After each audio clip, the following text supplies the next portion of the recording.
What we done started. Look at what we done started. This the people party. What's up, party people? And the place to be is the BKMC, the MCEO, Talib Kweli. This is the world's best podcast, People's Party. As always and as usual, I have the world's best co-host, the lovely, the talented Jasmin Leigh in the place to be. What's up, Jasmin? I have on my shoulder pads, so I think you know I mean business today. Oh, it's time to get down to business. Oh, it's time to get I got down. on my business socks. Oh, yeah. We're going to get into the real business. It's going to be business as usual, yes. Strictly Business, and all the other EPMD albums here today on the People's Party. Are you ready, Jasmin? I am ready. Okay. Today's guest is a hip-hop luminary, an icon in the world of hip-hop. He is a legendary rapper, producer, and if you let him tell it, he's a legendary loser. He is also, I'm saying, he said it, not me, is also a filmmaker. This man has been on his grind. He signed the Jive Records at the young, tender age of 18 and has cut records with everybody from Wu-Tang Clan to Notorious B.I.G. to Mobb Deep. In addition to Night of the Bloody Apes, which is an unreleased album, he has given us Die, Rugged Man, Die, Legends Never Die, which I guested on that one and it debuted at #1 on U.S. Billboard's Heatseekers album charts. And I'm going to pretend this man cares about charts, which is why I even said that. Last year's album that he dropped, All My Heroes Are Dead, People's Party's own Steve Bermucci calls it a spaghetti western cinematic gem. This wordsmith also has many, many mixtapes. When he's not rapping, he contributes as a writer to publications like Complex, XXL, and The Source. And he is a beloved boxing commentator who once had an on-the-air argument with Floyd Mayweather that we're going to talk about. He wrote and produced the movie Bad Biology. He is the host for MTVFilms.com Film School. We are talking about a true creative, a dear friend of mine through thick and thin. There is a fraternity of MCs that are considered classic MCs. And there are certain ways that you're able to tell who these MCs are. One of them is to say my name in a rap. If you say my name in a rap, you are a classic MC. Another one is to do a song with this guy. If you've done a song with this guy, you are in the fraternity of classic MCs. Give it up to R.A. the Rugged Man in the place to be.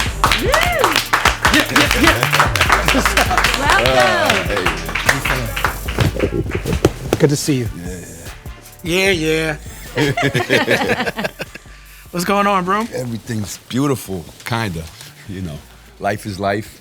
How you doing, People's Party? Doing great. We got Ari the Rugged Man here. I love your hat. Yeah, that's Terminology's company. I wore it on purpose. Good dad gang. Yeah. You know? Yeah, shout out to Terminology and Static Selector. Yeah, Static too. Yep. Yeah, Terminology does a great service with that good dad gang, representing for all of us who would like to be considered good dads. Yeah. Yes, indeed. Most people think I'm a good dad. I'm not sure if the mother of my kids does, but everybody else in the world does, you know? Well, we all, not all of us, but I can definitely relate to that. And I can relate to the other side. We got the whole full spectrum here. Before we get into this, because we have a lot to talk about, I want to thank you from the bottom of my heart for featuring me on Learn Truth. Oh, thank you, man. That did more for me than it did for you, man. That was, you know, I was coming out of a dark place and, you know, trying to put my shit back on, and you came through and did that for me. And the record was great. We really made a great record. You know? Yeah, the video's amazing. Yeah, Patrick McBride directed that. Yeah. Shout out to Patrick McBride. It's one of my favorite collaborations I've ever done. Oh, that's amazing. Thank you, yes, sir. Absolutely. Thank you. I also want to thank you for always, I am a part of all your records.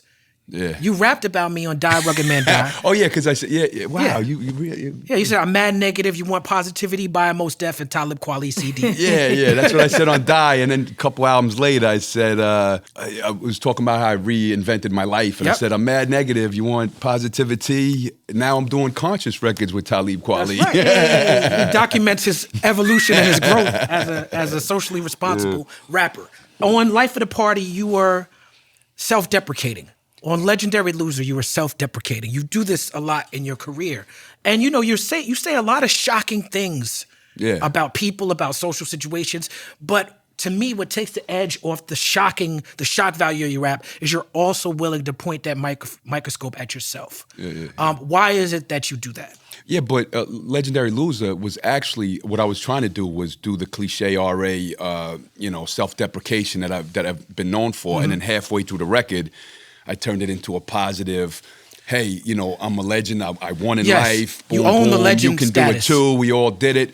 So it was like kind of like, okay, start off as dark, self-deprecating, and then say, nah, you know what? Fuck them all. I came through all of this, and I'm here, and I won, and I did good. So yeah, I don't know. I got a whole bunch of wild shit. Plus, you know what it is? When we were coming up, I'm a little bit older than you, I think, but when we were coming up, it was the era of, rap music is evil and rock music is evil and Dungeons and Dragons is evil, horror movies are evil. So like, the culture, that I came up looking at was, say the horrible shit, say the shock shit, the stuff that the Christian conservatives wouldn't want us to say, and Silent Night, Deadly Night. Oh, they made a bloody death Santa Claus, movie? Didn't that movie get banned from theaters? No, well, what they blew it up because these idiot, conservatives were like, hey, bad Santa, ban it. They were all picketing, and then everyone went to see Santa Claus killing everybody, So they blew the movie up. They made millions of dollars where it wouldn't have done. It's a cult classic now. Yeah, but it was a standard regular movie, nothing special about it, Yeah. So, but that's what they do, right. How'd we get into Silent Night, Deadly Night already? I don't know. I have no idea, but here we are. We're going to use that for our Christmas clip. A Killer Santa? You don't know this movie? She too young. Well, I remember that movie. That movie got banned, and it came back. They brought it back because of... No, well, they were picketing outside the theaters, and it was selling, okay.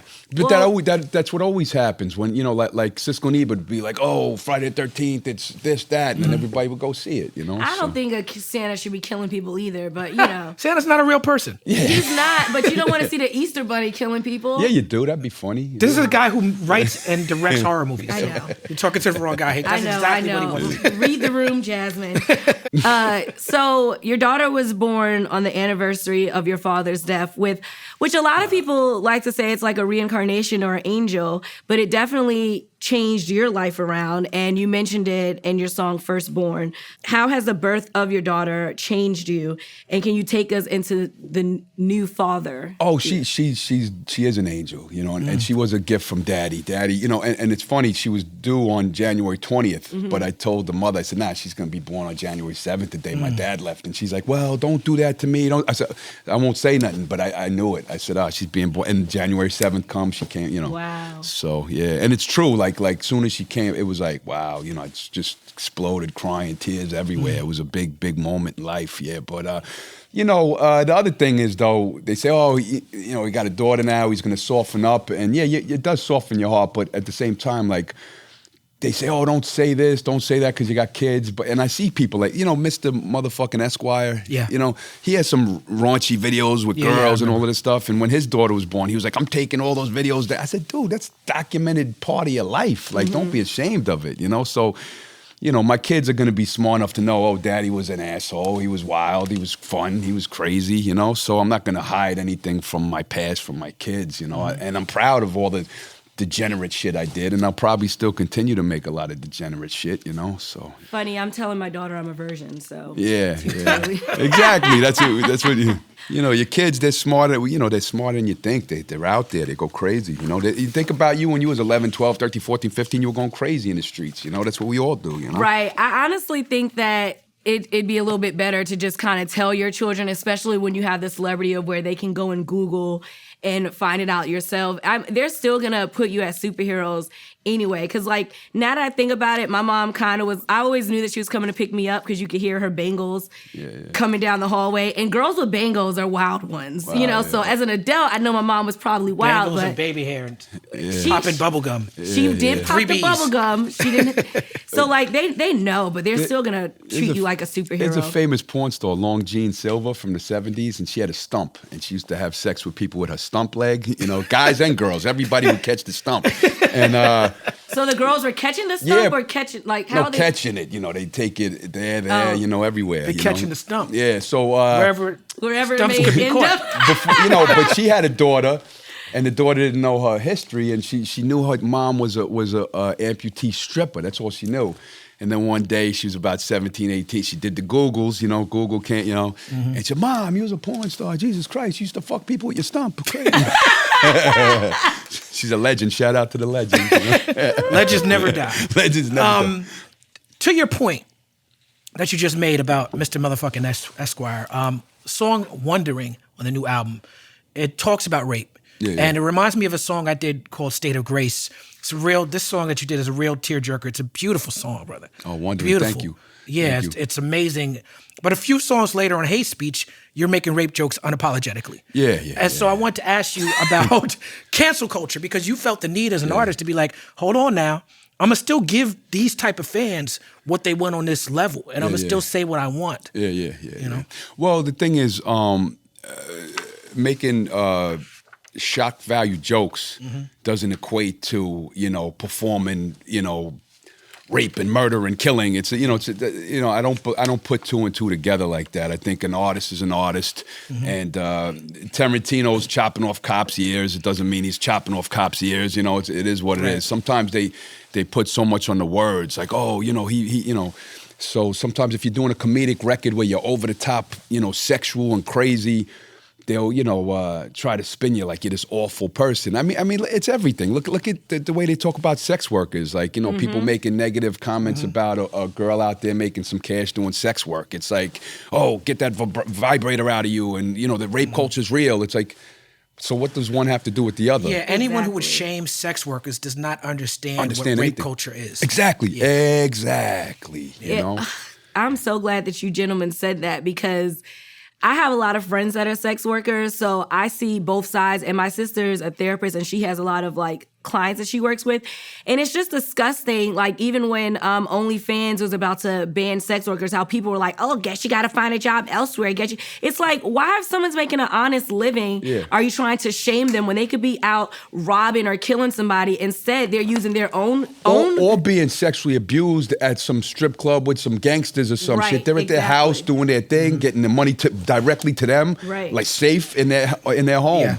So like, what's the problem? And you know, they're adults. Everybody's consenting adults. They're doing their thing and making their money. So why would you judge that? Who are you? And who are these people who judge? Like, you know, you live like this flawless life of you know, the people who judge a lot of the sex workers and OnlyFans are the guys that, like, you know, are sitting there in strip clubs and, you know, spending all, you know, it's like you're doing the same shit, but you know, I don't know. It's actually the guys in strip clubs not throwing ones and just sitting there watching for free. It's those trash men. See, Talib articulates way better than me. I always have a good point. I'm like, shit, shot. You know, like I try to articulate like Talib sometimes. I don't. This is how you know this is my friend from back in the day, because he calls me Talib. Because that's what his mom called me when him. I first came into business. Well, because I grew up as Talib. That's how my parents call me, right? Yeah. So on the Black Star album, Most Def is calling me Talib.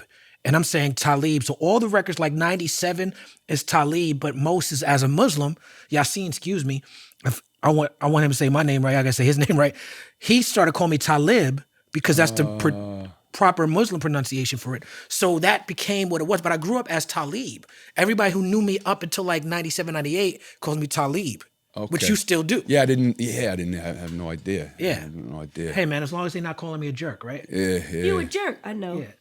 You know what's crazy? Every time I tried to text you or type your name, it always would correct it to spell check would be like Taliban. Yeah. I'm like, why the fuck is he Taliban? It's Talib Kweli, you know? It's Jared's fault. Taliban Kweli. Shout out to Ella and John Jr. Oh, John. Good dad gang. Have you ever heard the song Your Daddy Loves You by Gil Scott-Heron? Nah. I'm gonna send it to you because I feel like you're gonna really love that song. It speaks to what we go through. I want to talk about Uncommon Valor, a Vietnam story. Jedi Mind Trick. Shout out to Vinny Paz. Hold up, but John got legendary Talib Kweli shouting you out. Before Biz Markie passed, Biz shouted him out and did a beatbox. He went, John. John. So I'm just saying, that's beautiful. He's got a lot of John got a lot of rappers on his team. But okay, he's better than you two, I hear. He thinks he's better rapping than me too. He said, "I better than you." Yeah, all right, son. Soon. This record, Uncommon Valor, by my estimation, is one of the most important hip hop songs and verses ever written of all time. Thank you. The storytelling is on the level of Big and Slick Rick, and it's real. Shout out to your father, Staff Sergeant John A. Thorburn, one of the victims of the government's Agent Orange program. You played your father in the music video that you did for this record. Can you break that down for us and why this experience was important for you to share in your music? Well, it's real life, you know, and my father was a highly decorated war veteran, and they flew him into these secret missions to fight, a war in Vietnam that what the hell were we even there for, you know? And he was 17 years old. They train you, they put a gun in your hand, they say, hey, you know, we're going to kill a lot of people, and they give you $1 million of ammunition. My father by himself, $1 million of ammunition, one man, you know, 4,000 bullets a minute, boom, boom, boom, boom, boom, you know, mowing down people and trees But they'd fly him into these secret missions and say, hey, you got to rescue the American soldiers. And he'd have to get all these soldiers out of enemy territory. And there was a chemical called Agent Orange that the government sprayed on its own people. It sprayed on the Vietnamese people too, and it kills the crops and the foliage. And he got shot down eventually and spent 11 months in a body cast, came home, and we thought he was okay. He had a limp and shit. But he gave birth to me and my older sister. We were okay. But then years later, my sister Dee was born. She couldn't walk or talk. So they said they didn't know Agent Orange yet. But then my brother, he couldn't walk or talk, and he was blind. So, because they said Dee was 1 in a million, but then my brother's born that way. Mm-hmm. And then my nephew, my older sister had a kid. He's fine. And then 3 months in, they said, no, he's not fine. He has this disease where Winter-Hoffman syndrome, where his body's going to just stop working. So his muscles are going to get weaker and weaker and weaker, and he's going to die. So like 3 of the children in my family, my sister Dee lived till 25. My brother Max lived till 10. My nephew lived till 6 months old. They all died from a chemical. And, because they all say, oh, Assad poisons his own people. Everybody, every other government's bad. And if you do something bad to your people, the United States government, we're going to get you and we're going to kill you, And, but meanwhile, we do it to our own people, but we're not the bad guys. We're the good guys, right? So, I'm just one witness and I'm just one family. This was, if Vietnam, the people all over being born with like no eyes, no limbs, no legs, women having like 11 miscarriages, women having cancer, and like it destroyed Vietnam, like that chemical, And Monsanto, just got bought out by Bayer for like $1.3 billion, and we're all still fucking with Monsanto and doing business with them. But meanwhile, we're so concerned about the world's health and we're the good guys, the USA, but it's like, so I grew up in that era with my dad had the kill them all, let God sort them out, the military shirts on. I grew up around that. And then as you get older, you realize like, wait, this is, you're hyping up murdering and killing of children and civilians and people worldwide under the guise of we're the good guys, So that's what our government, so that's where I stand. Yeah, regardless of where you stand on. Because I'd like to consider myself, or I try to be as much as I can as an American citizen. Yeah. I try to be an anti-imperialist guy. Yeah. Regardless how you stand on whether or not Americans should be intervening in certain things, the way we treat our veterans is trash, deplorable. It's atrocious. It's like the worst shit ever. Well, my father, they offered him $2,200 a year for 4 years in return for the handicapped children and and the sicknesses. And he was, oh shit, sure, So he got, I just got my $2,200 check and bring home pizza and Chinese food. He was on the struggle. He wasn't the richest guy. He was broke actually. So 4 years, he made about $8,800, where if he really went in and sued and knew what he was doing, he probably could have got some real money for that. Life. So with your aunt, though, did she have a husband that also went to Vietnam, or was it was sister's no, my older sister who was born normal. Who was born, See, that's who the had thing the is, child. Agent Orange, okay, got it. Agent Orange doesn't even just destroy it destroys the DNA of the child and the grandchildren as of, and it could be great grandchildren too. Now we don't know yet, but I'd have to look into that. But so far we know the kids and the grandkids are affected by Agent Orange, so we don't know how long that stays in your DNA. It could be forever. Wow. Your father, you have spoken about how your father introduced you to black music. Yeah. And you told a story once about your father buying you a Fat Boys album to clown you. Yeah. Is that true? Well, it's all true. Wow, you guys looked into them. It's a people's party. Rest in peace to Prince Markie D and the Buff as well. Rest in peace. Yeah, it's crazy, man. Jalil from Houdini and it's now crazy year, can't bro. go kids on his deathbed. It's crazy year. Fucking horrible, man. And Biz, Biz, I was a kid in the neighborhood. He was Long Island. Like Long I used to Island go to all his day. house. And, I was 15 years old. I'd be like, Superstar Biz was the biggest, and he used to like take me in and like give me pointers on rapping and stuff. I didn't mean to go to another topic, but we're talking about rap, Rest in peace, Biz. Biz Markie's like my idol. So remember they had the 12 tapes for 1 penny tape club shit? The Columbia House? Yeah, Columbia House. So my dad used to always get books and tapes from that. So, he had 11 tapes picked from him. He said he saw Fat Boys, so he thought it was funny. So he said, oh, because I was a big fat kid and I had a high-pitched voice. I was like 9 or 10, like, yo, what's up?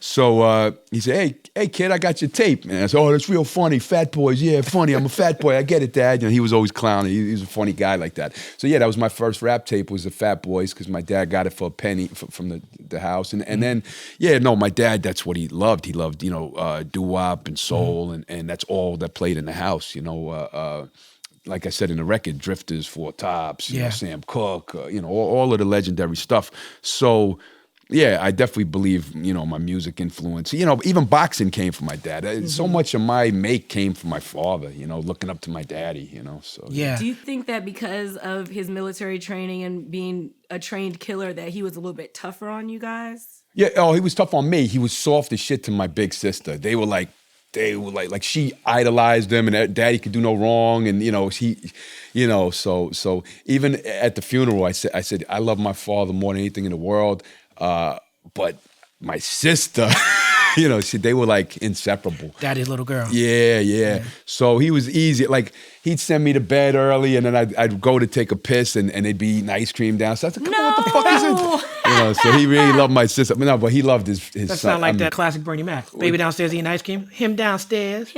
Oh, that happened in Bernie Mac. That's a true story. I didn't make that that's a up. Bernie Mac. My But big sister. the baby girl was Routine. not eating ice cream with Bernie Mac. Yours was a little bit harsher. Yeah. Yeah, no, that was real. But I was also the stubborn asshole kid. Dad, so he's like, go to bed, kid.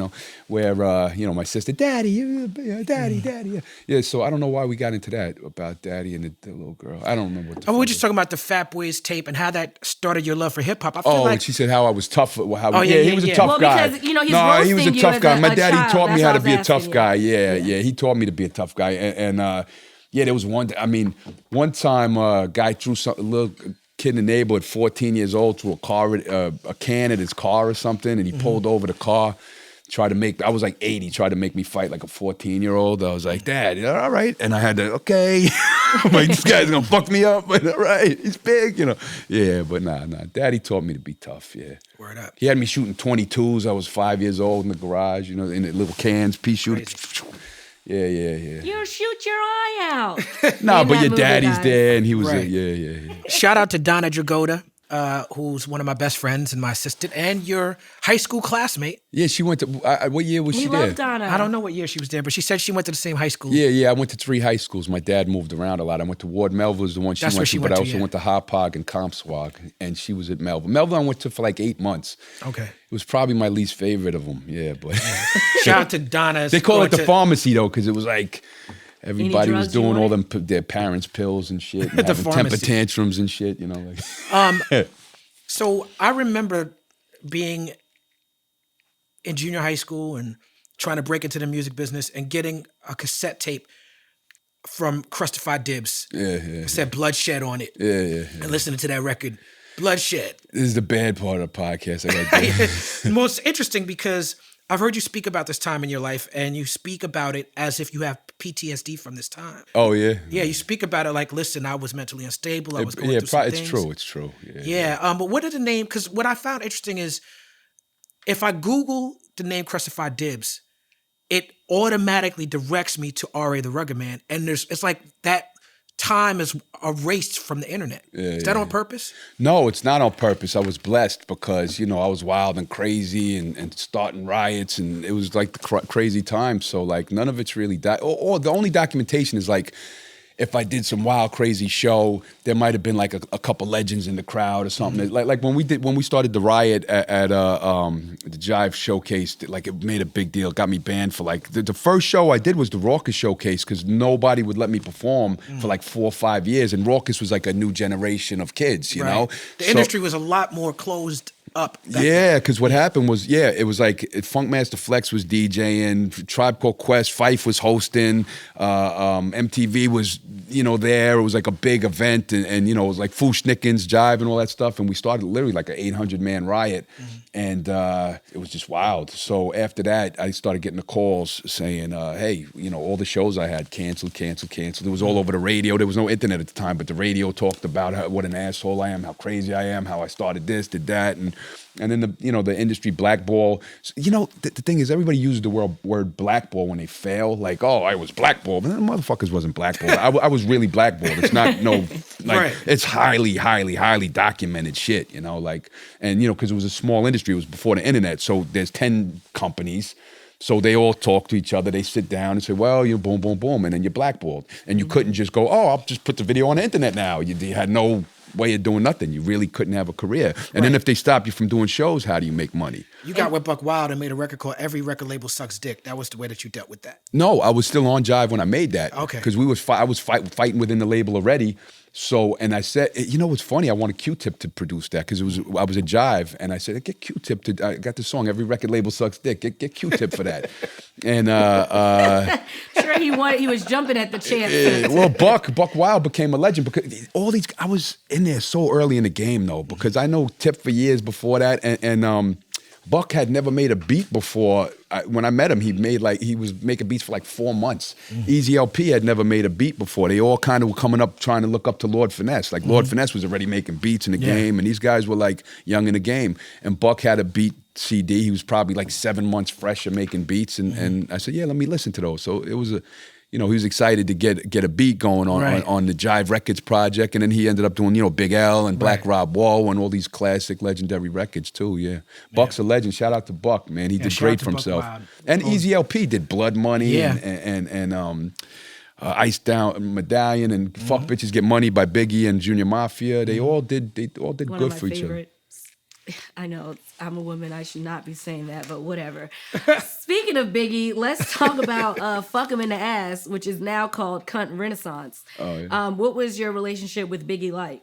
Well, we were both coming up at the same time, and he was friends with Red Hot Lover Tone, who ended up doing really big things with the Trackmasters, you know. And Trackmaster produced that Crucified Dip stuff, right? Yeah. But I was in my wild days. I was so fucking wild then. But and then when they were producing big records like TLC, they'd be like, you stay in the lobby while we're in with TLC. and I'd be like, yo, come on, what am I gonna do? Go crazy with TLC? Like it was always that, like it was crazy times. But so you stay in the lobby. Yeah, TLC be up in the, it's like I'm not gonna go say crazy shit. They say, yes, you are, Clusterfire. Yes, you are. I say, yeah.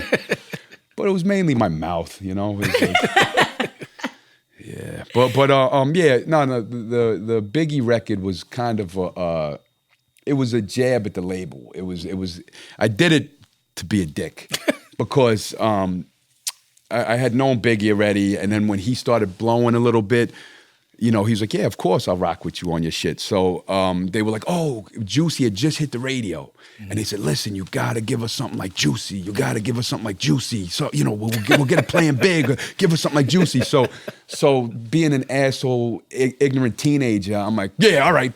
Cunt Renaissance. I was thinking of the worst line possibly that I could say to piss off the label. And when I handed it in, they're like, you're such a piece of shit. They're like, you're such a piece of shit.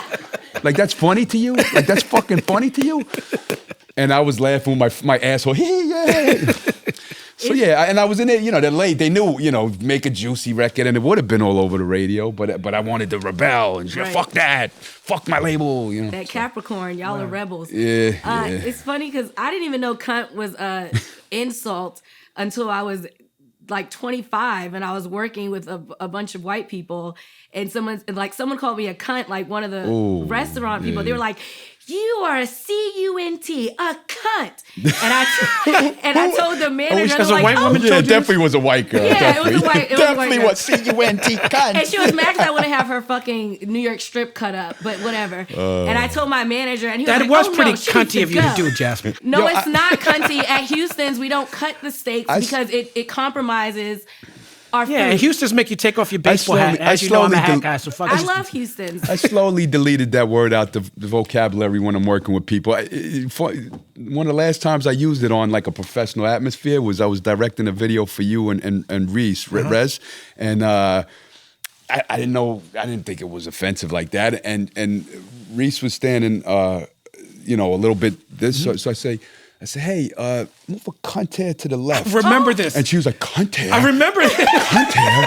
And I was like, I mean, just move to the left. And I saw the reaction. It's all right. I guess that's not a good director. So that had to be around 2008 or 9. You were directing that video, but and thank you, by the way, because you've directed 3 of my videos. Yeah, a wonderful video director. Violations with Raekwon and Human Mike, which we had the budgets were next to guy. I didn't make any that was all.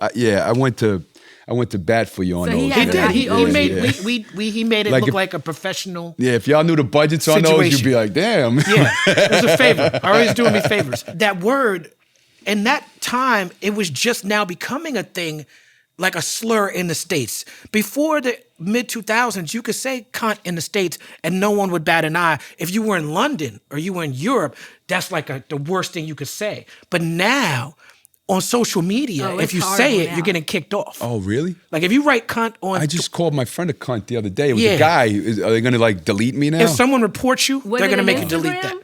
No, it was on Twitter because I just had called my friend Big O. I called him up, and he didn't answer. Then he was responding he was tweeting one of my tweets and great, what about JVC for us, like some nerdy rap shit. And I was like, yo, call me, you cunt. I just called you. And its tweet's still up. I hope they don't delete Someone it. would have to report. Should I delete it. I got a lot of enemies online, so they I didn't report know that. every single thing I write. Yeah, Someone I would have to haven't called report you. My anyone.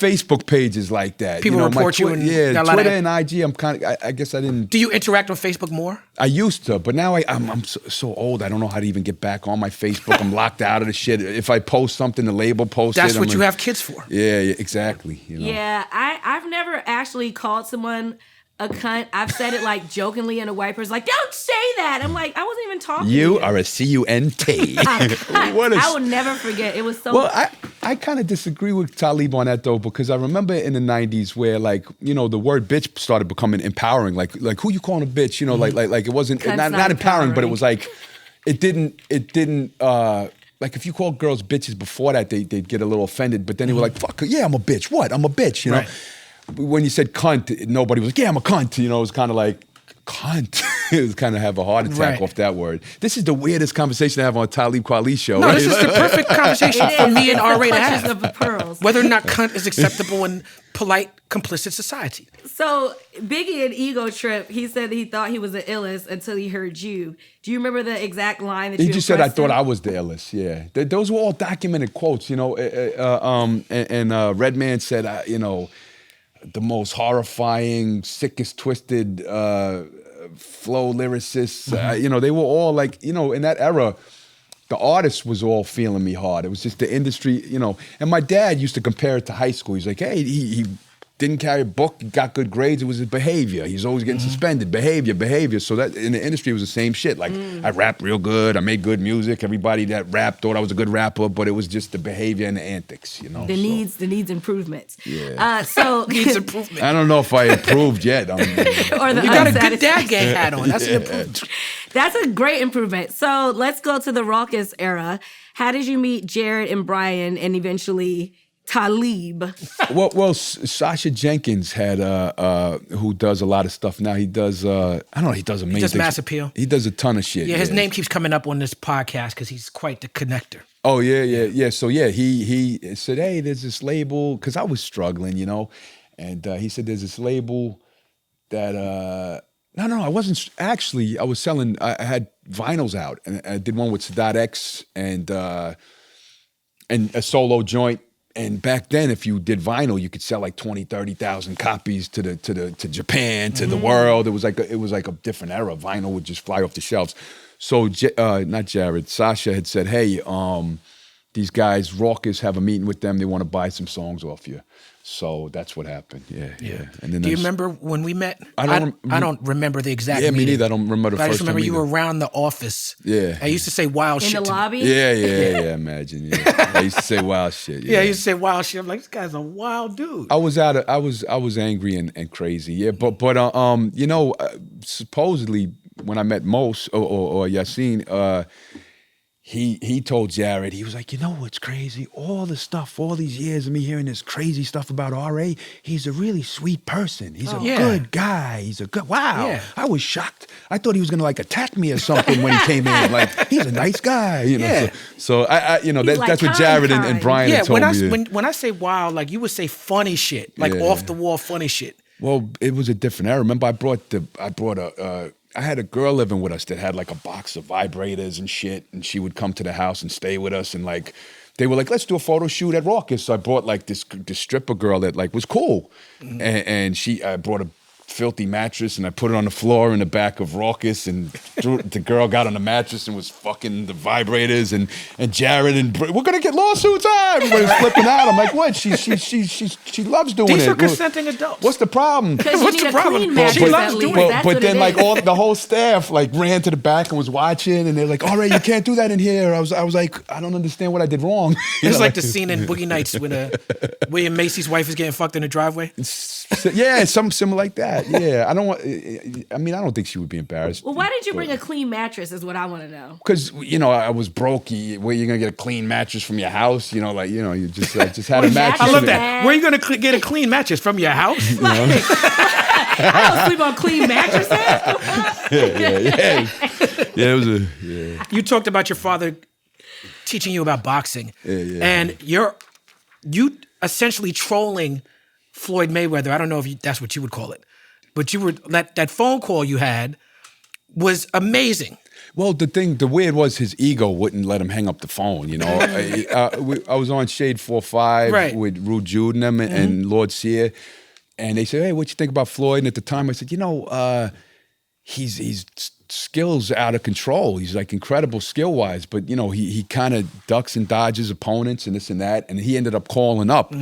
So yeah, that was wild. So then, you know, and he started arguing with me the whole time, and he wouldn't stop. No, I don't duck and duck. Yeah, he wouldn't stop, you know. But shout out to Nonito Donaire, who just fought Saturday night, 4th round knockout. He's 39 years old, just running through people still. He's like this incredible champion, longevity. He's been knocking people out for years and years. But I just went to his fight in California. That's part of the reason I'm out here. Okay. So shout out, and his wife Rachel's his manager, trainer, everything. So that's a crazy team right there. And Jen Mosley, she's part of that team too. But I don't know, we're talking boxing, so just shouting out Nonito and the crew, No doubt. I've always wanted to be one of the card girls? Yeah. Really? Yes. Why'd you laugh like that, Talib? Hey man, I'm not mad at dream. your goals. Have dreams, Jasmine. God. You can do it. Anywho, so you worked with Henenlotter. Is that how you say Yeah, it? this is a crazy podcast. I said it right? Yeah, Okay, yeah, cool. Henenlotter. Yeah, You worked with Henenlotter on Bad Biology, a movie about a sentient penis. How do you feel about that movie I love in that. Wait, retrospect? a movie about a sentient penis. Here's the thing is, when I was, my favorite director when I was like 11 or 12 was Frank Henenlotter, and he did Frankenhooker and Basket Case and Brain Damage, and he was one of my favorite filmmakers. So when I signed a jive, I said, can you find this guy for me? I was like 18. I said, can you find him? So they found him, and I ended up working with him. And then he mentored me and taught me like everything that I know about film. Like I knew enough about film at the time, but like he took it like on steroids. Like judging by his films, you wouldn't think like, oh, this is the most knowledgeable film historian you'll ever meet, but he is. Like honestly, if you put Henenlotter next to Tarantino, Scorsese, he's like, his fucking film knowledge is like next level. Like every obscure title from every like he's just a machine. So yeah, Frank Henenlotter is my idol. He's like a second father to me. So yeah. So what happened was Fangoria magazine was going to fund a movie that we wrote together about some monsters and like some psychological stuff. And then they cut the budget and said, well, we'll give you $700,000 and we take the monsters out. It'll be a psychological horror. And Henry Latta was like, I just want to make monsters. You know, I just want monsters, you know, so I don't care about the psychological part. Right. So he didn't want to do it. So when I was on tour, I said, let's just cut the budget even more and just strictly monsters, you know, and just do it ourselves. So we made like this low budget film. We shot it on 35 millimeter and we sold it to 10 countries. It was huge in Japan. It did really well.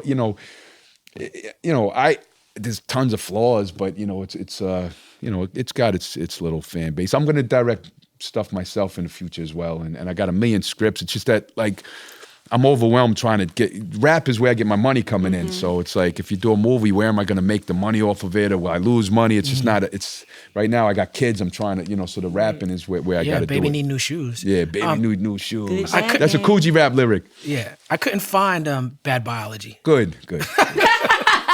I was like, it's not on Netflix. Good. It was for a minute, I think, actually. I mean, that's probably the perfect place for it, because Netflix had that cartoon. They literally had penises. Yeah, I'm going to find it. Next time we sit down and have a conversation. I don't want to bad shit. But you shouted out Biz Markie earlier. This was a huge loss for our community. I mean, this is the guy I first toured with twice. My first 2 tours were with Biz. First one was me, Black Star, Black Eyed Peas, and Biz. Next one was me, Pharoah Monch, Common, De La, and Biz. Albee Square Mall, man. Like you sing about the Albee Square Mall definition of a rap flow. He told a story where it was a night where he came out. It was Jay, Busta, all of them was on stage, and Biz killed everybody that night. He just came out, and because Biz's energy was, nobody could fuck with Biz's energy on stage when he was right, Yeah. And he did this dirty ass rhyme. And I was like, whoa, like I was in the crowd.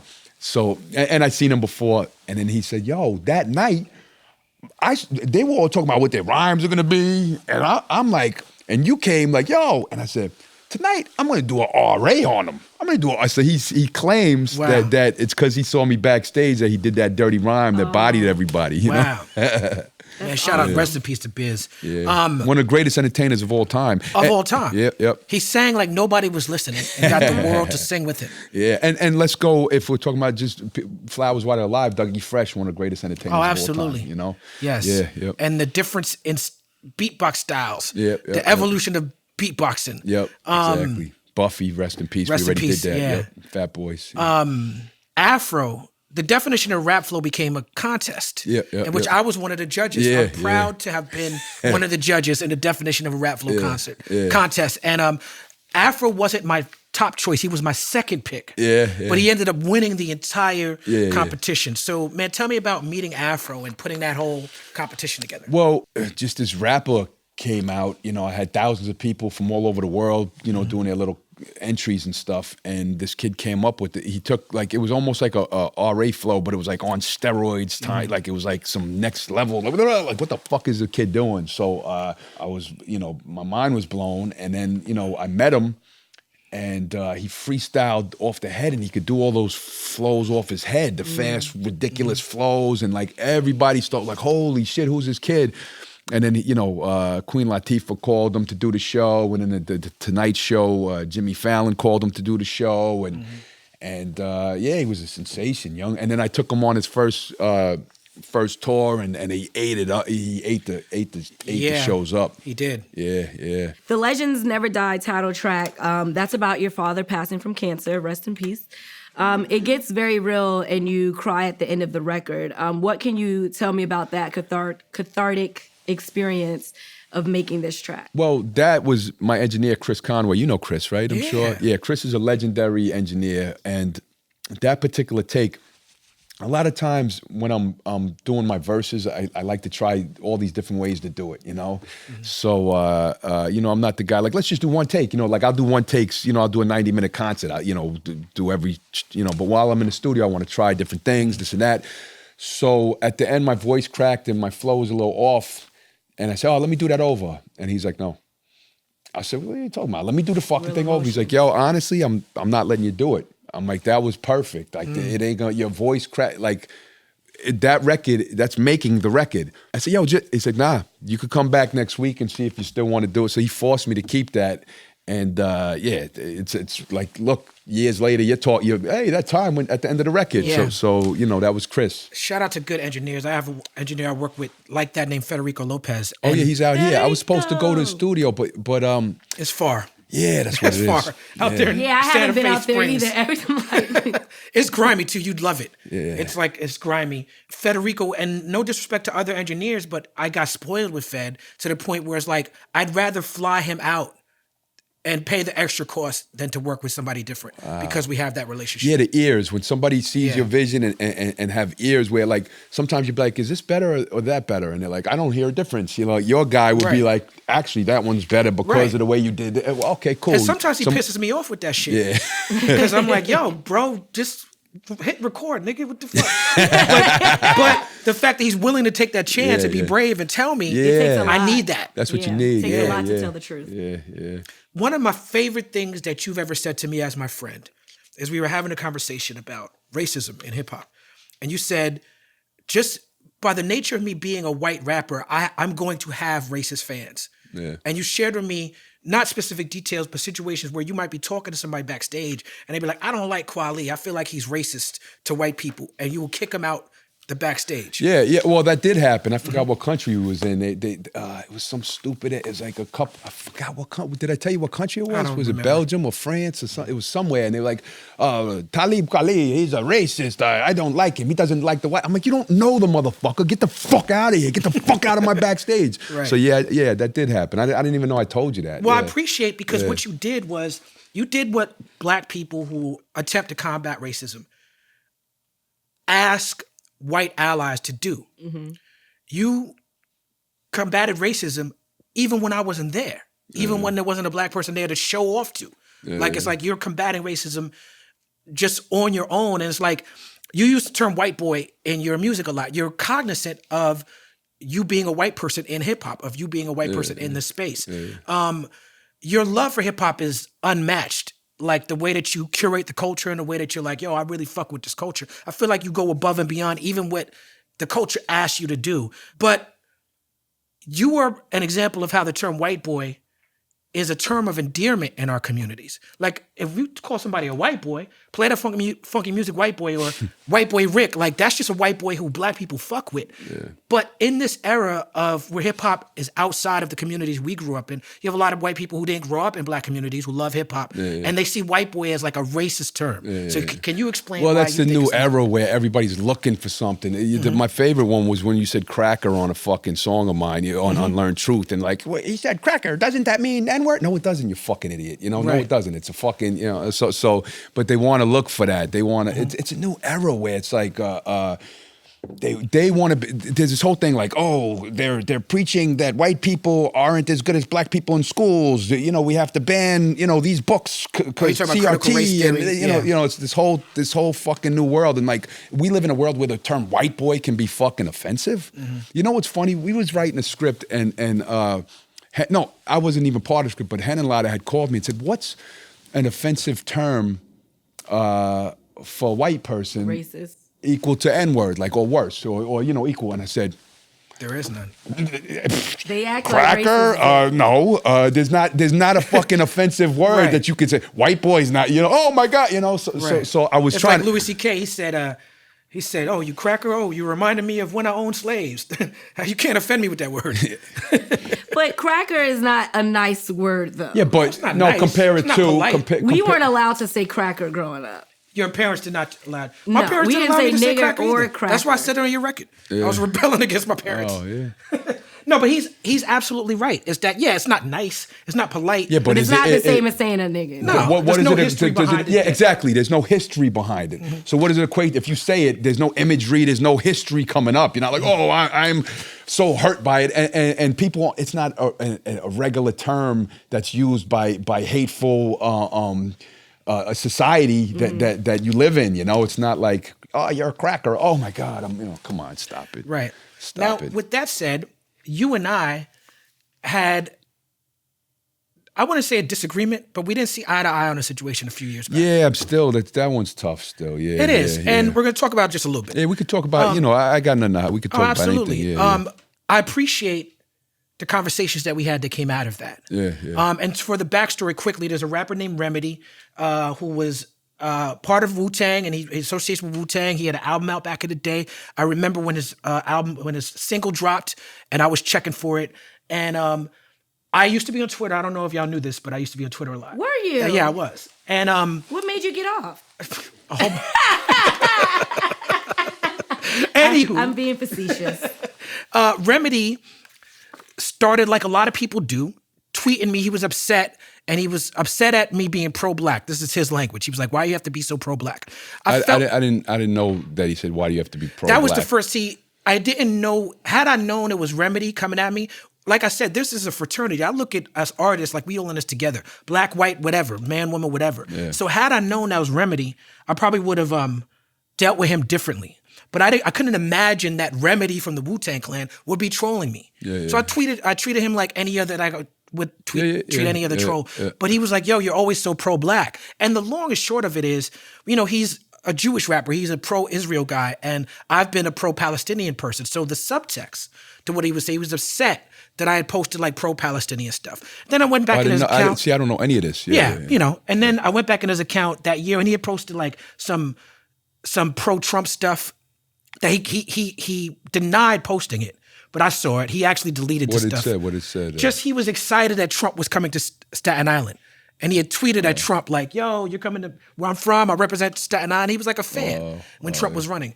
And, everybody knows I'm not a Trump guy, but Remedy, you are friends with Remedy, or you had a relationship. So I came to the defense of both of you. I just seen they were saying shit to each other on the internet. I didn't know the whole backstory. I just they were like, started doing. Back then you could have Twitter beef. Now you all get suspended or whatever. But they were going at. Yeah. And I said, "Yo, like honestly, I know Talib for 20 years. I know fucking Remedy for 15 years. Yo, can't we just get peace here? What's going on?" And you took offense to it, like I disrespected you, and then it went back and forth, and everybody's on the phone with me, and I'm in the middle of this whole fucking Twitter. I'm like, "Yo, dude," and I was trying to raise kids. I'm like, I just, it was a lot for me. Yeah, I didn't know, Yeah. I mean, you and I came to an understanding about what the issue was, and what I wanted you to know in that time was, I wasn't asking because you did this video where you're like, "Listen, I'm friends with both these guys," and to your credit, you called Remedy out for what you was like, "Look, you shouldn't have come at Talib this way," but you called me out. You were like, "I don't want to feel like I have to decide between two friends." And that's a fair thing to say. So I never wanted you to feel like I wanted you to decide between friends. I just wanted you to agree with me because I felt like I was right, which is, that's how I felt at the time. But also to your credit, a lot of white rappers jumped in. Am I saying his name right? Iman? Am I saying that name Another right? rapper, Eamon's not a rapper. white rapper. Eamon's a good friend of mine. Eamon, right? Eamon. He doesn't rap. He's more of a singer. He's a great singer. Right, you've worked with him a lot. Yeah, but he jumped in. He started trolling me behind this. What did he say, though? Something trolly. I don't know. He didn't spend a lot of time on it. He jumped in once or twice. But what did he say? Eamon's a good person. I don't remember I don't know what he said. said. I mean, he's a person I love, actually. But he jumped in. Block McCloud jumped in, and his wife jumped in. Block McCloud, out of everybody, I didn't take offense to what you said. I just disagreed with how you handled it, and we solved that. Block McCloud I took offense to because Block McCloud, up until I saw him trolling me online, I thought of him as a friend. I didn't know I had an issue with him. I was like, this is somebody I respect. We from the same neighborhood, Park Slope. We fuck with. That's the internet too. You see, like all of a sudden you get a weird comment from somebody you think you're cool. Like, we fuck with. Rest in peace to Pumpkinhead. Like, there's people on block by that. I'm like, I never even tweeted to them, and I know them personally. like they don't want to see me. But Diabolic went the worst with it. These guys all sided with Diabolic. You did not. Like you definitely did not take Diabolic's Diabolic side. was going violent. He the Long Island kids, they're aggressive and violent, a lot of them. Oh yeah. Wait, are you from Long Island? Yes, I am. What part? Roosevelt, Long Island. Come on, Roosevelt's violent as fuck, acting like it's not. She's like, I'm from what? Right, Roosevelt. Not everybody from Roosevelt. I am not violent. Yeah, but so I imagine if you say something bad, he's trying to punch your face off and saying that shit, and it's going back and forth. So I don't know, man. I don't know any. But of that. I guess my question is, what I saw was the white rappers sticking together. Yeah. And white rappers don't just stick together from my vantage point when something negative's happening. Yeah. In positivity, I mean, evidence and alchemists are looking out for Action Bronson, and you're gonna see Slug doing a record with you, and you like the white rappers, because y'all are a minority in the space. Y'all look out for each other.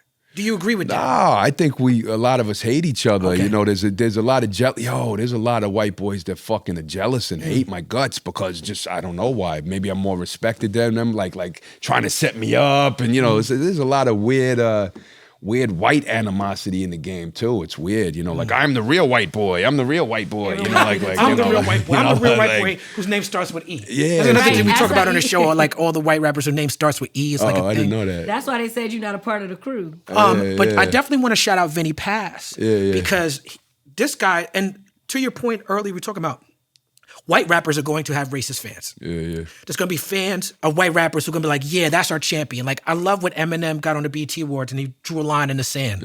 Like, I fuck with that. But yeah, I give Vinny props because, look, I don't know Vinny. We don't cross paths. Our music within the hip hop space, our music is very different. Yeah. And but because he's a white dude, there's a lot of racist white boys who will be like, you should be more like Vinny Paz. And how come you don't? And they'll tag him. And then what he'll do is he'll be like, yo, keep my name out that bullshit. Don't come for Kweli like that. And that to me is, because it's like, I don't have to know you, or we don't have to have a record together for you to hold me down in that space. And I really appreciate that he does that. No, but what we was talking about too is when you say I don't even know if it's, I mean, I don't know what it is, but you get these like really corny kids that'll come up to you. And my top 5 rappers, and it's always like 5 white kids. Oh yeah, and you'll be on the, like, I don't want to be on your Right, white boy list. Like, give me like put some like you know. Yo, I did a party. You know, there's black rappers on the planet. You know, I did a party in Prague once, and the opening DJ was like some DJ they were all excited about. So I was like, I'm gonna listen to his set. I swear to God, I'm impressed. Actually, he did an hour-long set, played like 2 black rappers. Yeah. He played like 2 Nas records and a Wu-Tang record. Other than that, it was like Action Bronson, Atmosphere, R.A., Vinny Paz, Eminem. I was like, yo, how is he doing this? How did you find all these records by white rappers? And how'd you do a whites only rap party? It racist. was racist. When Lloyd Jamar said the guess in the house of hip hop or whatever, you know, Vlad, I did an interview with Vlad, and he said, well, what do you feel about that? I said, he's absolutely fucking right. And you got all these racist assholes like, fuck you. Like, you don't even know the history. You don't know where it started. You don't know nothing since, 1999, 2000. That's when you start listening to rap. You don't know the history, so shut the fuck up. Because, and they're like, well, it was all of us together. No, it wasn't. Shut the fuck up. And I come from that era where I was rapping as a little fat kid in the 80s where, like, oh, you want to be an N-word. Oh, you're making N-word music. Oh, you want to be that, boom, boom, boom. So you see the difference. Yeah, so it wasn't like, oh, we're all part together. And then, like I said, once rap became commercial and, Eminem had the big, huge success and all of this stuff, and it was like everybody wanted to be part of it, and 8 Mile was a big Hollywood type of movie, they all came back like, no, it's not really black music, it's all of us together. Like, yo, you was racist, hated rap music. You hated it, like to a next level hated it. Yeah. So, and I was there firsthand watching that. Like, you guys all acted like that. So not all. You can't say I know all, what you mean. obviously. A lot of them. But so then they want to, delete history, delete culture. And it's like... What? White people? Yeah. So that's why when you say about, homage to who was before me, I always... that's why every chance I get, shouting out Kaz and Cold Crush and all the pioneers and originators and my idols were all the Juice Crew. So every one of them. Shan was my first tape I memorized from front to start. Back when Shan used to wear Pumas. Yeah. Oh wow, yeah. And Houdini, I had the Houdini tape in '84. But the first rap tape I fell in love with was MC Shan. No, I didn't fall in love with the Fat Boys because my dad was making fun of me. I liked it, but MC Shan Down by Law was the first album. I knew every fucking lyric to it at the time, Dragonfire features Ghostface, Master Killer, and Coogee Rap. Where does your Wu-Tang connection come from, and who do you feel you're closest to in the group? Well, Wu-Tang, we were coming up at the same time, and it was funny because before they blew up, you know, guys like Method Man would come up to me. They're, oh, yo, you know, I got you, boom, boom, boom, and I'd be like, what's your name? And I'd be like, Method Man. I'd be like, oh shit, you know, like I heard the new record. And in fact, when METHOD Man came on the radio, and I'm not saying he was influenced by me for that, but like we had the similar, you know, so I was getting phone calls, and you know, man, rugged man, whatever. Right. I was getting phone calls all week, like, yo, we just heard your record on the radio. I'm like, what That's record? crazy. I never even made that connection, but I hear it now. Yeah, well, let me tell you, when one of the Raucous things came out, when Vibe reviewed one of the Raucous albums I was on, they were like, and a crackhead Method Man, like a crack. They said some weird like a trash crackhead Method Man. It said something like that. Definitely does not look like he's on crack. No, you're talking about him. Oh, you're the trash crackhead Method. Yeah, that would be him. Something like Oh, that. okay, sorry. You don't look like I'm you're on sorry, crack either. Method No, Man but is no. But that was also an era where people didn't know what the hell anybody looked like because the internet didn't exist. So like honestly, like about 80% of my fan base thought I was a black guy. Nobody knew what the fuck I looked like, who This I happened was. today. That's like John B. Wasn't that on this show when they were talking about there was a fake Salt and Pepper? Yeah, Herbie that loved was that. up We there had a kid performing? on. A kid was talking about how they had Salt and Pepper performing, but it wasn't Salt and Pepper. And Herbie and Kid and Play went up to the club, and Herbie hijacked the mic, was like, this is the fake Salt and Pepper, and they threw him out the club. You know, they also used to do that in the olden days. I don't know how true this doo-wop is. stuff, it's true. Oh, no, I mean like real olden, like Victorian olden. They had like the prince and the princess was going around like stealing money from the common people because no one had ever seen what they looked like. That makes sense. Or like the Cadillac Records movie where they have a little Walter sees this dude on the harmonica, and he's like, yo, no, I'm Little Walter. He's like, you're not Little Walter. And he shoots him. Wow. Yeah, I didn't see that movie. I heard it's good too. But what they used to do in the doo-wop era and a lot of those groups, they used to have the same group performing in because there was no internet. Yeah. 3-4 different cities or I don't know. In one night. Yeah. And going on tour and it'd be different groups that just knew the same songs and you know like 4 black guys. This is the group. You know it must be them. You know so and then MF Doom years later tried the shit with the he'd send the you remember that right? The imposter, yeah. Yeah, he'd send the fake MF Doom guy to perform. I have the pleasure of touring with the actual Doom. Shout out to Long Island once again. Yeah. But Hey. I've seen the imposter.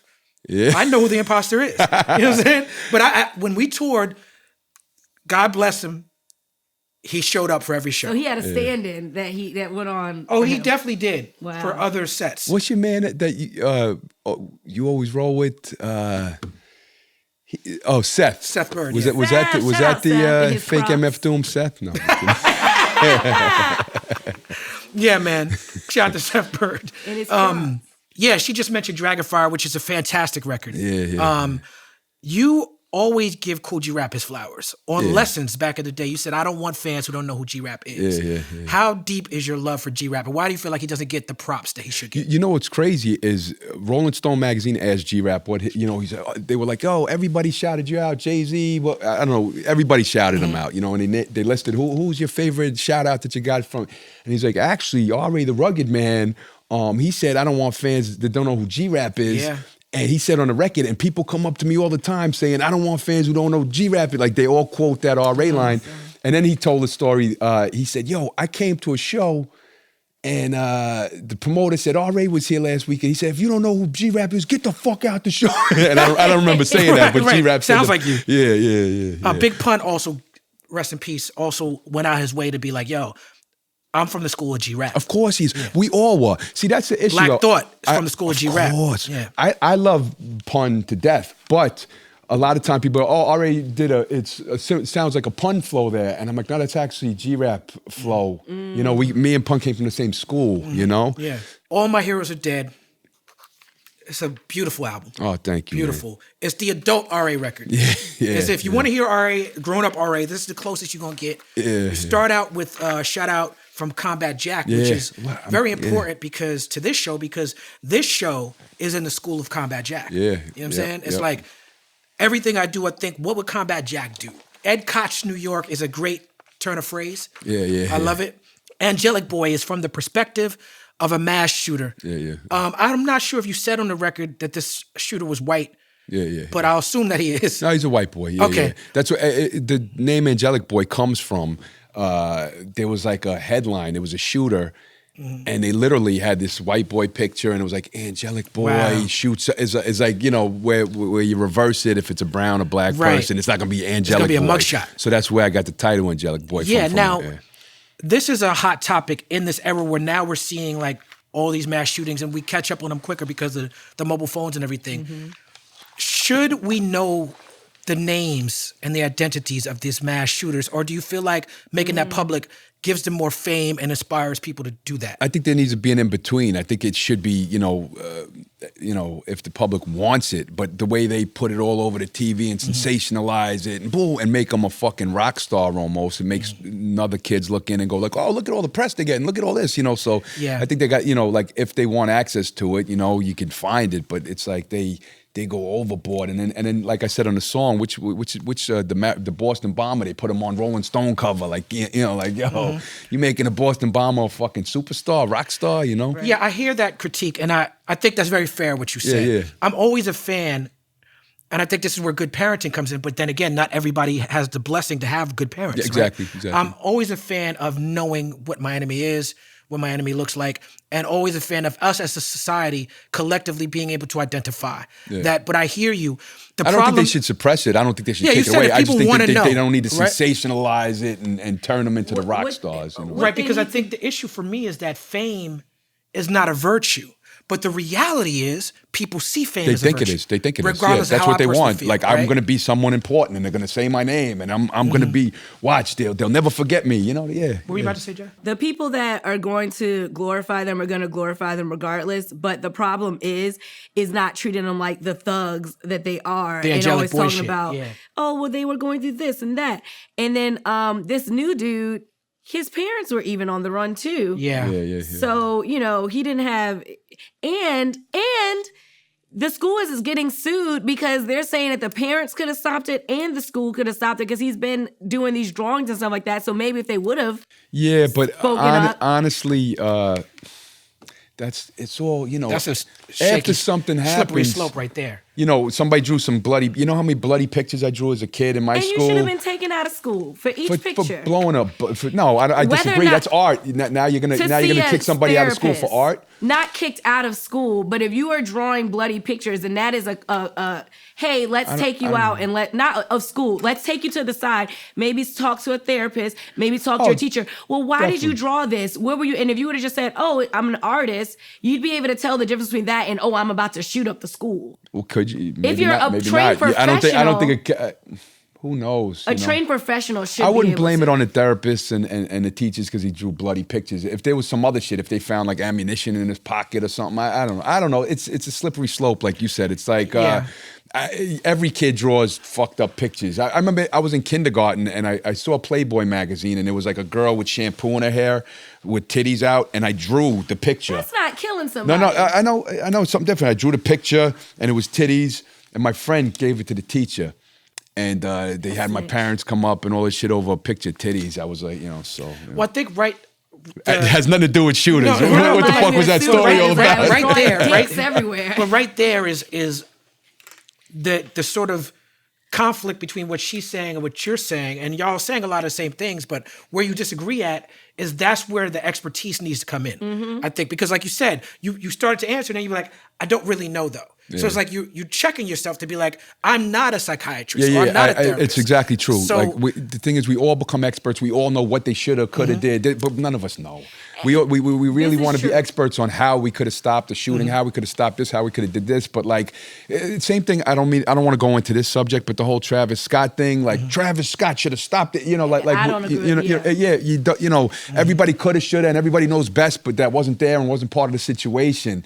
But after it happens, it's also obvious that it could have been stopped or this could have happened. Yeah. Well, I was actually, since you brought it up, I was actually wondering your feedback on that because you were a person that got blackballed for riots and things of that nature and had something like that happened back then. Do you.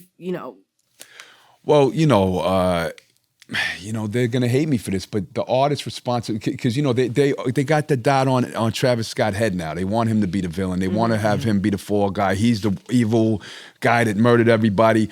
But in reality, he's an entertainer that's on a stage, and there's 50,000 people in this crowd. Right.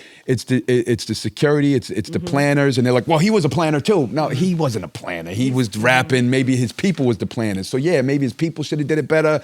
You know, security should have been on top of it. And then they have a clip of the girl that's passed out, and he's still rocking. So they go, see, he didn't care that they were, but you know, you're doing it. Look at an Elvis show. There's a million passed out girls on the floor. Michael Jackson shows, people passed out. And plus there's drugs. People doing drugs in these shows. So you don't know what the F is going on. Without the curse here, but you know, so I'm not, you know, I wasn't there. I don't know the logistics of everything, but to just say this guy, Travis Scott, needs to be stopped and he's evil and it was his fault. And then they put up clips of him being an asshole to fans in the past. Right. What does that have to do with you murdering 8 people, but calling you a murderer? You know, like because you was an asshole to fans in the past? That has nothing to do with that. That's what they always do. They find a villain and they find anything they ever did in the past to make them more of a villain, and then it's sensationalized and the clips get more hits. And I think that he it's the gulf between who's to blame versus who's accountable and whose responsibility is to try to fix the problem. And there's a gulf there. Yeah. Okay, we can't blame Travis Scott for a litany of things that went wrong. Yeah.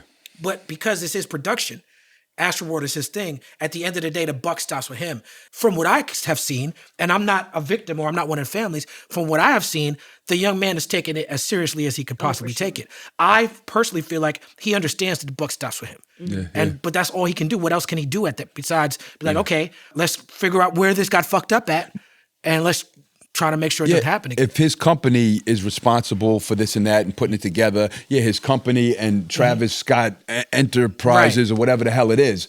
But what I'm saying is when you look at the footage and they say this guy is, you know, responsible, murdered, I don't know, you know, it's a deep subject and people are so sensitive on it because 8 people died. Yeah. Right. So you don't want to be insensitive and be the guy like, you know, I feel bad for Travis Scott, and then everyone's like, there's 8 people dead, you stupid asshole already. Yeah. You know, so it's not it's, you know.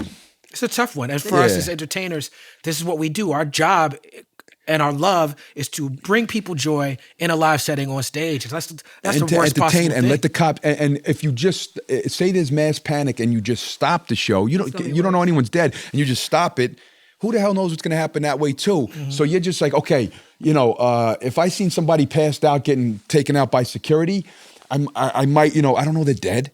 I just see somebody's passed out. Okay, just keep rocking. You see it, but you're okay. Just keep it rocking. There's 50,000 people here. Just make sure everybody. You know, you don't know what's going on through people's mind. I'm sure there wasn't no evil thoughts in his head, like everyone's dead and I'm just gonna keep rocking. Of course not. It's not like that. But people want to paint that picture on an artist. If anything else, I definitely know that going forward, big concerts like that there are going to be something in place in case there is an emergency of that magnitude. So I mean, sad to say, maybe and maybe not. You know what I'm saying? Because I would have thought that they would have done that at that show, but you never know. Like you said, you never know what could happen. Yeah, but the other thing is then I seen like rappers, like I seen people on the social media turn into like a rap thing. Rappers. Like, yo, that happened. How many people died at the Who concert back in the day? Was it 7 people, 8 people? I was at that stadium. It was in Cleveland. I was at that stadium 2 weeks ago with Chappelle. And, you know, when you walk in that stadium, they let you know. Yeah. Just so you know, people died at the Who concert here X amount of years ago. It was like a big deal. And football games, you know, these, you know, there's football fans everywhere, and then something gets out of control, and a bunch of fans get crushed at a football game. So I remember. Are you blaming soccer and football? Are you blaming the Who on their guitars? Yeah. What about Puffy incident? I was just about to bring up CCNY, and I used to work for them people, so I know. I didn't know that. Yeah, man. You was everywhere. It was a big deal in the city. 7, 8 people died. Well, rest in peace to all the lives lost and all the situations we talked about. We're not trying to undermine anybody or and I'm not being political, I'm real. Like, like I know what it's like we all know what it's like to lose people to stupid shit that didn't have to happen. Anywho, anyway, what Afro is doing on Gotta Be Dope with Jeff is amazing. And when you brought in on your verse too, what is your fast rap all-star team? Well, that particular record with Jazzy Jeff on the scratches, and what happened was Afro did a song for my album, and I was underwhelmed by it. He's so fucking phenomenal. And I don't know, you know, whatever it was, I was like... RA is hard on the rappers. Yeah, you know what Sean Price told me before he passed? This was like literally like 8 days, 10 days before he passed. He told me about Afro. He said, don't Joe Jackson the kid, man. Come on.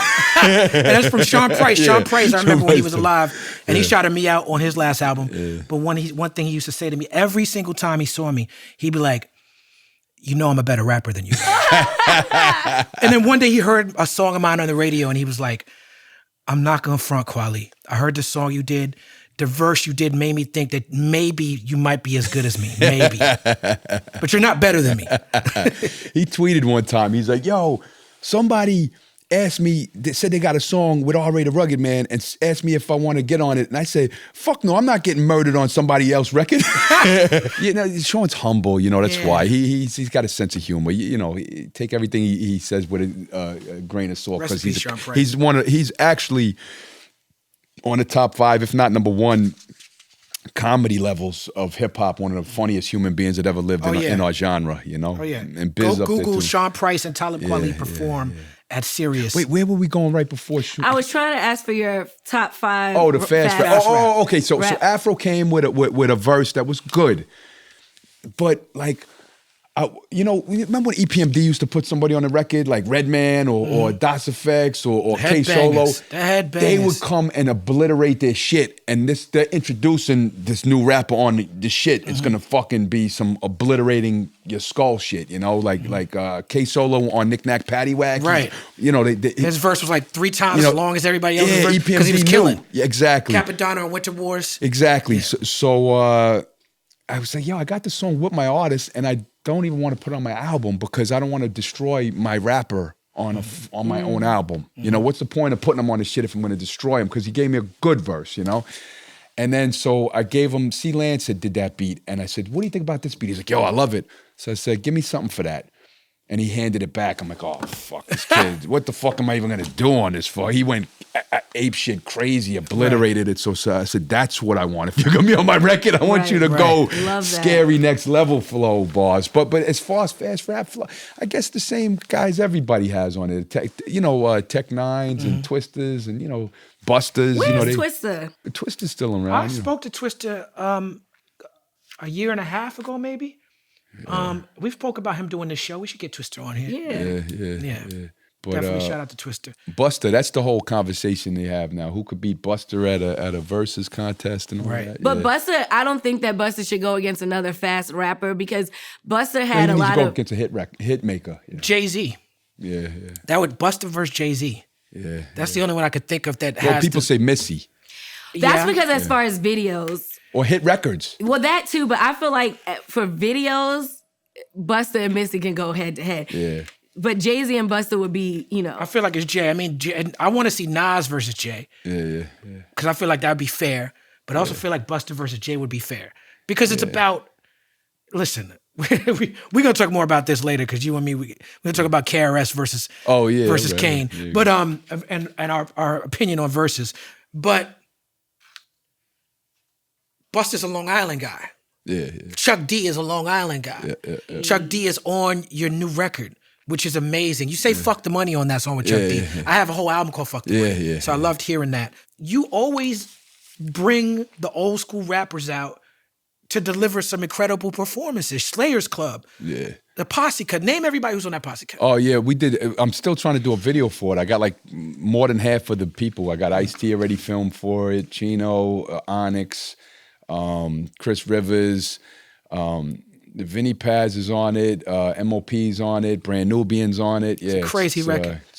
How did you make that record? Well, it's a new era. If I was trying to do that back in the day and get everybody in the studio together, it wouldn't have been so easy. So this one, you know, you could, when they got their time, they get it done, they call you, they send you the verses, so that, you know, that's how I just hit everybody up and made it like that, yeah. But it shows the level of respect that so many different type of MCs have for you.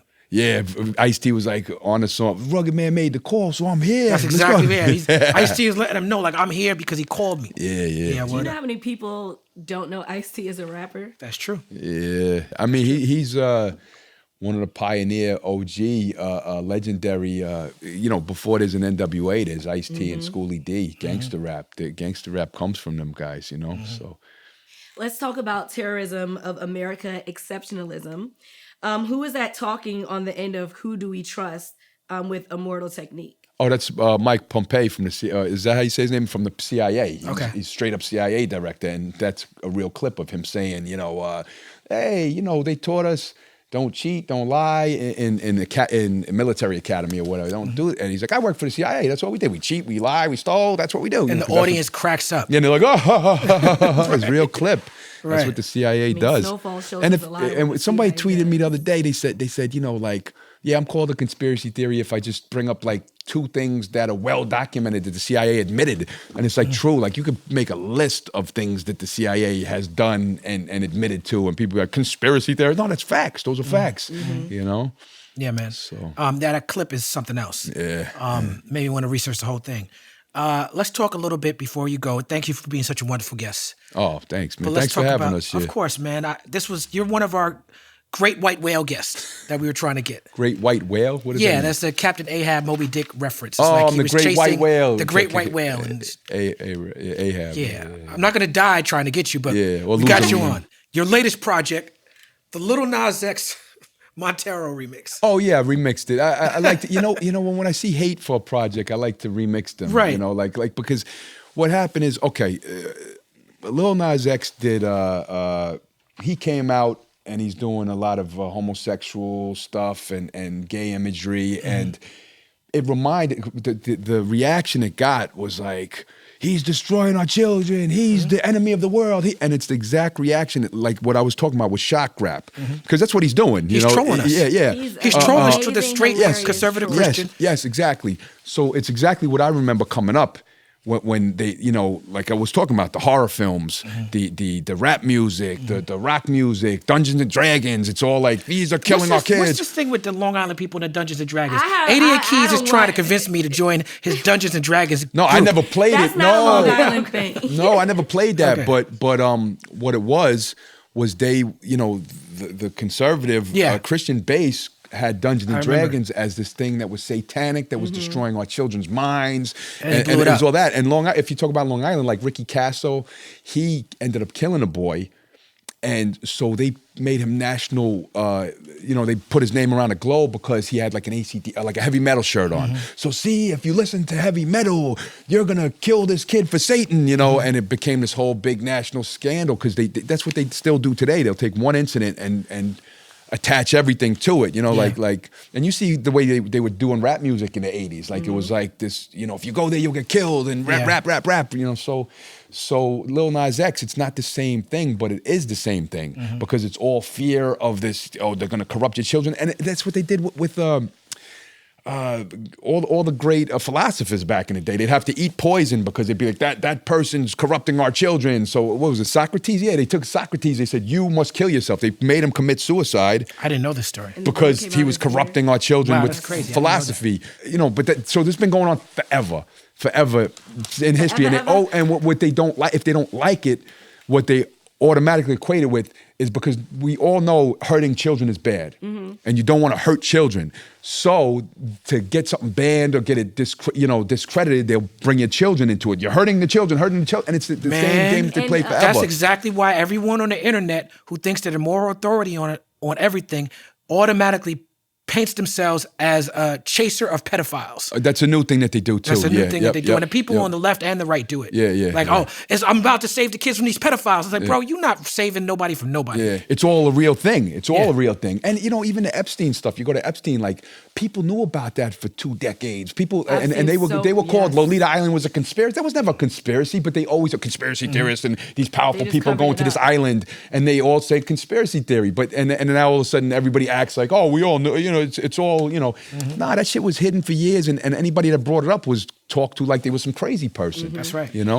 Okay, so Lil Nas X, honestly, I get into it with friends and stuff about this all the time because they think there's this whole underground thing to turn all the black kids gay.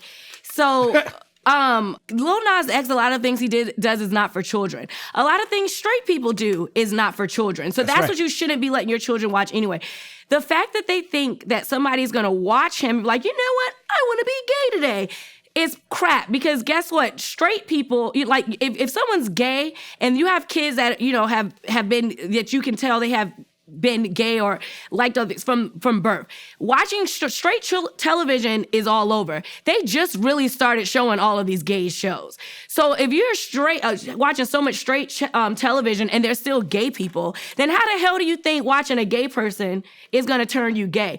What it does is, if you have something in you, it's like, oh my goodness, I think I might have these feelings for the same sex or whatever. It may encourage you to pull up your feelings that you already had because you see someone else is doing it, but it's not gonna turn you gay. Yeah, nobody turns gay. If you see Lil Nas X video and you turn gay, nigga, you was gay. You was gay. Yeah, you were just gay. You wanted to. Yeah, you were just gay. And thank you, Lil Nas X, by the way. Yeah, no, there's a guy who trolls me on the internet because Pete Rock had posted like a meme making fun of Lil Nas X, and I had commented on just my pet peeve with the fact that he's called Lil Nas X. I understand, as an intelligent human being, he's trolling people like me. I know his story. He's an internet, he was doing novelty rap for the fact that he names himself Lil Nas X, he wants me to be upset. Yeah. And it works because I get upset. Nas is a gracious dude. I think Nas even got a song with this kid. Yeah, he did. Like Nas is like, I don't care. But I'm like, no, I don't care about you being gay. I don't care about you sitting on a devil's lap. None of that bothers me. I just don't like that you're called Nas, which is my only issue. I'll get over it. Because the song came on with him and Jack Harlow. And this is a funny story, right? The song comes on, right? And it's a good song. I like it. And so I Shazammed it, right? Oh, and the Lord. Shazam, it pulls up and it's like Lil Nas X. I was like, fuck. I want to hate that motherfucker so bad. Change your name. You know, Shazam, on the iPhones, it pulls up the video. Yeah. And the video is him with all the naked gay dudes in the prison, right? yeah, And I have my yeah. phone plugged into the Uber, Yeah, which has the big yeah. screen. So I'm Shazammed She got all it, these naked and then dicks in the Uber prison. screen, it's just- Now Liz watching gay porn. and I'm like, yo, I didn't know it was Lil Nas Nah, X. he knew, man. This is getting scared. He knows there's cameras everywhere, so he's like, if I got caught, let me get this out right now. Well, to you know make what? sure. Shout out to Lil Nas X, because I was watching him today. It's so many gay people in fucking music. It's not any, like, they have flamboyant underground rappers and stuff like that where they're popping into gay clubs. It's not that many gay artists that can be as gay as they want to be and be mainstream. He is as gay as he And wants to to be be. able He to has see that he is has an Uber fucking Eats amazing. commercial Let me with, tell you- with Elton John. Yeah, but let me tell you He's something riding about a that is merry-go-round horse. I don't. Yeah, This is the he's gayest just thing I've ever super seen. gay, and I love it. When I was a kid, you know this already. There was a group called the Village People. Yes. And they made great. I know that. They made like hard ass disco songs. Yeah, YMCA. You know. In the Navy. Yeah, but if you listen to it now, the young man, It's say young man. So if you say Lil Nas X is new being gay, nah, like He was out though. It's the not new. Village being People put- was the Village People. Yeah, what about being Boy young George? Man. Yeah, They Boy did George, it. Boy George, exactly. Okay. When For they hip hop, out, for hip hop. though, No, when they out- remarket things like it was new. See, the thing is too, now they're doing like, Star Wars will be a female, tough, and they act like that's new. But like when I was a kid, we Hey, didn't there'll even be think no of it. race slander here. Ray Slander what? That's her name. Ray. Oh, Star I Wars. hate Star Wars. I know. I like the first two when You I like was a horror kid. movies? No, I like all movies, but Not Star Wars. I don't like superheroes and shit. I can't deal with that. Like I try to. But when I was a kid, like my favorite movie was Aliens, and it was like Sigourney Ripley Weaver. on the fucking thing, and she's kicking everybody's ass, fucking people up. One of the original Final Girls. Yeah, Terminator, Linda, all Yeah. those James Cameron movies, and I was never like, wow, that's a female. Nobody in my family was thinking that, but it was just because the film existed and it happened, and it was there, and you were watching it, and it was a great movie. But now they kind of put it up and say, look, that's the first time it's done. It's a woman. Oh, this is the first time it's done a gay. It's like, no, that's not true. Like It's if you look different historically, when it's done and it's not talked about. Because I don't know when the Brat Kate actually came out. We know when she publicly came out, but the Brat has been gay in our minds. No, that's true. Forever. In But the she's hip-hop community, I rapping guess you're about right, yeah. dating men. but you did say, before we move on, I want to say, what's the bigger threat, Nas X, satanic sneaker, or leaving kids at the church with the Catholic preacher? Yeah. That's my favorite bar from that song. Word is bomb. What's next for R.A. the Rugged Man? Well, I'm kind of not sure because it's a new era, you know what I mean? So you put all this work into making this, 20-song album with all the best DJs and production and feature legendary people. And And then, you know, COVID happens and, you know, and you're not touring for 2020 and then 2021 happens and all of a sudden you're touring again. Okay, cool. But like, I made that album around, you know, because I'm a touring artist. That's how I make my money, is touring mostly. Most of us do. A lot of us do. But like, so when I make the songs, I do like call and response moments. I do kind of catchy moments for, you know, so it's a lot of my album making is show, you know. So if we're allowed to continue doing shows, who knows? But like, I don't know. Like a lot of these young artists, like you're bringing up Nas X, and he's not just only one. A lot of them don't even have albums out. They put out a brand new music video out every month, and everybody goes to it because it's a brand new song. Now, if you put out 20 songs, them shits is old. And if you do videos for them, they won't get the views as if you put out, like, imagine if I did one video with Wu-Tang and Ghostface and Coogee Rap and put it out and no one ever heard it. The shit would blow up. And then a month later, me and Immortal Technique, boom. But if you put them all on the same album, they get it all in one. That keeps coming up over and over again. It does. Hobson said, who you also have worked with, he said that I could put out a single and put out an album and they're going to get the same exact buzz. But if I put out a single, I get the millions of views and then everybody comes to the shows and they know that song, as opposed to it just being track 9 on some album I put out. Yeah, so yeah, see, they know better than me with that stuff. So that's why I don't know. I'm like thinking, should I just start releasing songs every month or you know, work on my next album that I put everything into and, you know, and make sure it's perfect for after I'm dead, they'll listen to it, hopefully, you know, like I just don't know. I don't know what's next. Release your singles. And yeah, then like I know I'm gonna keep rapping and making, you know, high quality stuff. I know that, but I don't know what the next move is. I don't have the move set up yet, you know. So, ladies and gentlemen, one of my favorite human beings on the planet. Thank you, Give it up Talib. to R.A. the Rugged Man. All right. All my heroes are dead. Go download it. All that stuff. Yes.